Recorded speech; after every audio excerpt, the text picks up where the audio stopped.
mid-20th century, which I just learned recently.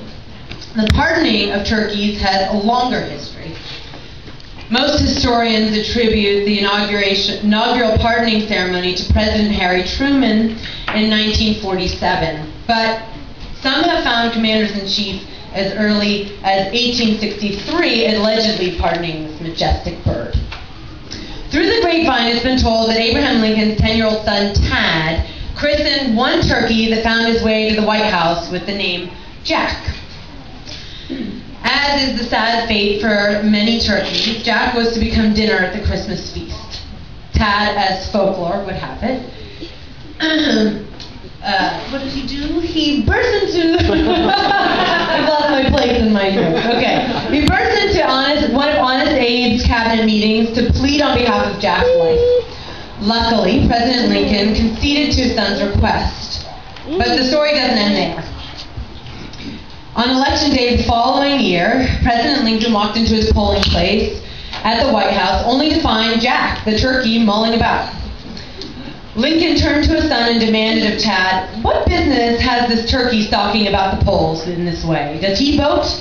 His son meekly replied, "No, he's not of age." Yep. If only turkeys were given the right to vote. I imagine that this world would be a bit different.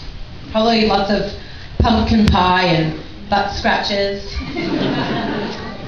With that said, today we honor and indulge the very fortunate birds who have found safety within the peaceful pastures of Farm Sanctuary.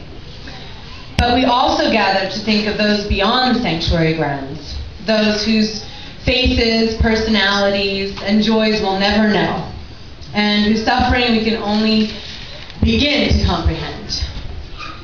With nearly 300 million turkeys slaughtered on an annual basis to sate the palates of the American public, 45 million just for the Thanksgiving holiday, this day can also be viewed as one of mourning.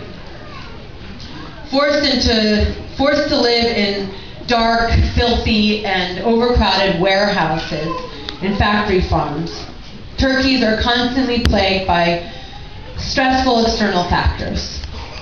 Allotted a mere 3 feet of space per individual, the birds can just barely move around.